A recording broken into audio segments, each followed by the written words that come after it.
మీరు ఎప్పుడైనా దేవుడు దూరంగా ఉన్నట్టు లేదా ఆయన మౌనంగా ఉన్నట్టు అనిపించిన పరిస్థితిలో ఉన్నారా? బహుశా మీరు ఆయన ఇంకా నియంత్రణలో ఉన్నారా అని ఆశ్చర్యపడ్డారా? ముఖ్యంగా జీవితం గందరగోళంగా ఉన్నప్పుడు. ఈ రోజు కథ మీకే. యెహెజ్కేలు గ్రంథంలో మనం తన స్వదేశం నుండి దూరంగా దేవుని గౌరవించని సంస్కృతిలో జీవిస్తున్న ఒక వ్యక్తిని కలుస్తాము. అయినా ఆ పరిస్థితుల్లోనూ దేవుడు శక్తివంతమైన రీతిలో ప్రత్యక్షమయ్యాడు.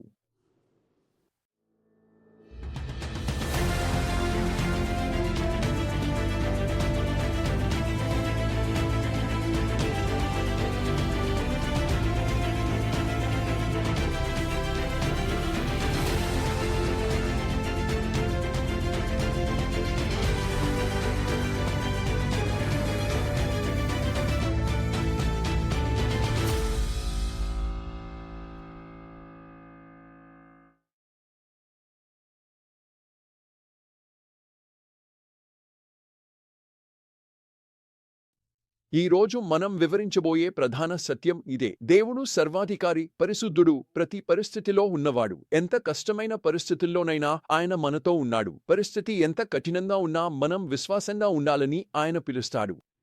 ముందుగా యెహెజ్కేలు గ్రంథం 1వ అధ్యాయంలోని దర్శనంతో ప్రారంభిద్దాం. ఇది ఊహించండి. యెహెజ్కేలు యెరూషలేము నుండి దూరంగా కేబార్ నది ఒడ్డున ఉండగా అకస్మాత్తుగా ఆకాశం తెరచి దేవుని మహిమ దర్శనం అతనికి కనబడింది. అతను వర్ణించిన దృశ్యంలో బలమైన గాలివాన, బహుళ ముఖాల అగ్నిమయ జీవులు, చక్రాల మధ్య చక్రాలు, వాటన్నిటిపైన సింహాసనం, దానిపై మనిషిలా కనిపించే రూపం. ఆ రూపం నుండి ఇంద్రధనుస్సు వలె వెలుగు ప్రసరిస్తోంది. ఈ దర్శనం అద్భుతంగా, భయానకంగా ఉంటుంది.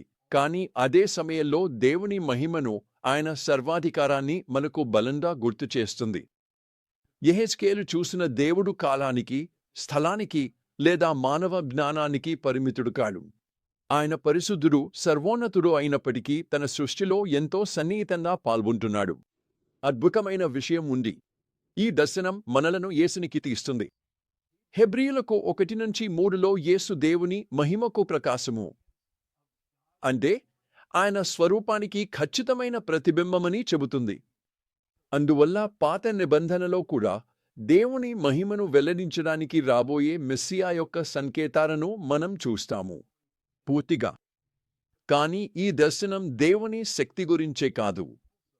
ఇది ఆయన సన్నిధి గురించి కూడా. వెనుకబడిన దేశంలో ఉన్నప్పటికీ దేవుడు యెహెజ్కేలు తోడుగా ఉన్నాడు. అదే సత్యాన్ని మనం ఈరోజు కూడా పట్టుకుని ఉండవచ్చు. మనము ఎక్కడ ఉన్నా, మన పరిస్థితులు ఎంత కష్టంగా ఉన్నా దేవుడు మనతో ఉన్నాడు. ఆయన మహిమ గాలివానలో కనిపించకపోయినా ఆయన సన్నిధి మాత్రం అంతే నిజమైనది. ఇప్పుడు 2వ అధ్యాయంలో దేవుడు యెహెజ్కేలును ప్రవక్తగా పిలుస్తాడు. కాని ఇక్కడ చిక్కుంది. దేవుడు యెహెజ్కేలును తిరుగుబాటు ప్రజల దగ్గరకు పంపుతున్నాడు. వారు వినకపోవచ్చు. దేవుడు అంటున్నాడు, వారు వినినా వినకపోయినా వారి మధ్య ప్రవక్త ఉన్నాడని తెలుసుకుంటారు. ఇది ఒక కఠినమైన బాధ్యత. కాని దేవుడు యెహెజ్కేలును విజయవంతుడిగా కాకుండా విశ్వాసంగా ఉండమని పిలిచాడు. ఇది మనకు కూడా పాఠం. దేవుని సందేశానికి ప్రజలు ఎలా స్పందిస్తారో మన బాధ్యత కాదు. మన పని ఆయన మాట వినిపించడం, సత్యం పంచుకోవడం మాత్రమే. ఫలితాలు ఆయన చేతిలో వదిలేయాలి. 3వ అధ్యాయంలో దేవుడు యెహెజ్కేలుకు ఒక చిట్టాను తినమంటాడు. ఇది విచిత్రమైన దృశ్యం కాని చాలా శక్తివంతమైనది. ఆ చిట్టా సూచించేది దేవుని వాక్యాన్ని. యెహెజ్కేలు ఇతరులకు మాట్లాడే ముందు దాన్ని తనలో అంతర్గతంగా గ్రహించమని చెప్పబడాడు. ఆసక్తికరమైన విషయం ఏమిటంటే ఆ చిట్టా తీపిగా ఉంటుంది. దానిలో తీర్పు సందేశాలు ఉన్నా కూడా అవి దేవుని వాక్యం కాబట్టి మంచిదే. మనం ముందుగా దేవుని వాక్యాన్ని మనలో మార్పు చేసుకోకపోతే దాన్ని ఇతరులతో సమర్థవంతంగా పంచుకోలేమని మనకు గుర్తు చేస్తుంది. మనం వేదవాక్యాన్ని జీర్ణించుకోవాలి. అది మన హృదయాలను, మనస్సులను ఆకారమిచ్చేలా చేయాలి. ఆ తర్వాత లోతైన నమ్మకంతో మాట్లాడాలి. యెహెజ్కేలు ఇశ్రాయేలు కోసం కాపలాదారుడిగా కూడా నియమించబడ్డాడు.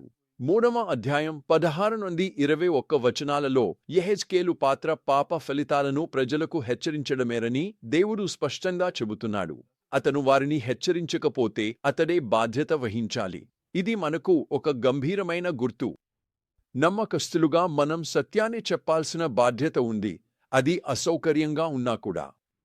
ఇతరులను విధ్వంసకర మార్గంలో పయనిస్తున్నట్లు చూసినప్పుడు మౌనంగా ఉండలేము. వారు వినకపోయినా వారిని ప్రేమించే మన మనస్సు వారిని హెచ్చరించడానికి మనలను ప్రేరేపించాలి.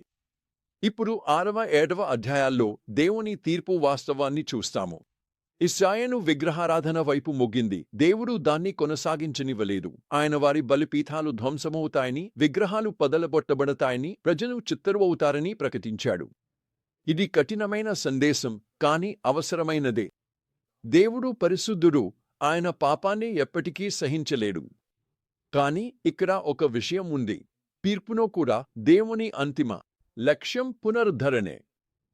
మళ్ళీ మళ్ళీ ఆయన చెబుతారు. అప్పుడే వారు నేను యెహోవానని తెలుసుకుంటారు.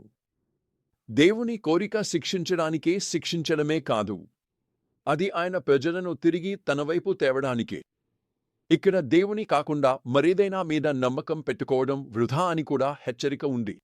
7వ అధ్యాయంలో 19 మరియు 20వ వచనాల్లో ప్రజలు విగ్రహాలు తయారు చేయడానికి ఉపయోగించిన వెండి, బంగారం ఆయన కోపదినంలో విలువలేనివిగా మారిపోతాయని దేవుడు చెబుతున్నాడు. ఇది మనకు బలమైన గుర్తు.